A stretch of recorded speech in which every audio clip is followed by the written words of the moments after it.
Hey, Mom and Dad, it's Thanksgiving, and you're here with Bob. In dog years, Bob is 98 years old, 14 years old, times 7.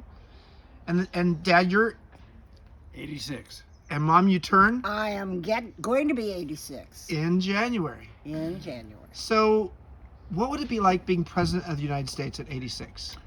Well, I think there are a couple of issues you got to think about. One is whether the president has, in fact, got a good background that can benefit and is focused on the country. And the other is age-wise.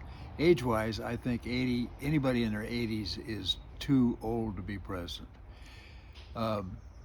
And I do think, though, that there is a benefit of an older person having knowledge of how to work in the community, in both the world and U.S. politics. And maybe having some wisdom.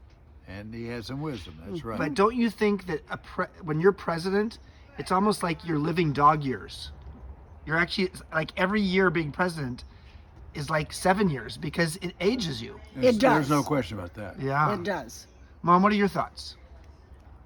I agree with Dad. There comes a time when you begin to fail, and it's not something you can do anything about. It just is what it is. And I think in terms of political futures, I think Biden's is behind him. I just do.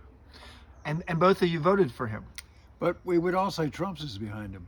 Yeah. Yeah, Trump is just a few years behind him, and he will be in his 80s anytime now.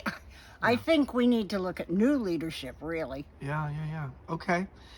Well, thank God you don't have to be president at 85 Oh my God. and 86. That's right. It would be a lot to handle. Well, I don't think we could. I do think 86 is too old to be president. Yeah. Yeah. I love you both. Thank you. We love you too. All right. And we love you too, Bob, even though you're 98. You're not going to be president. All right. Happy Thanksgiving. Okay, happy Thanksgiving Happy to all. Thanksgiving, everyone.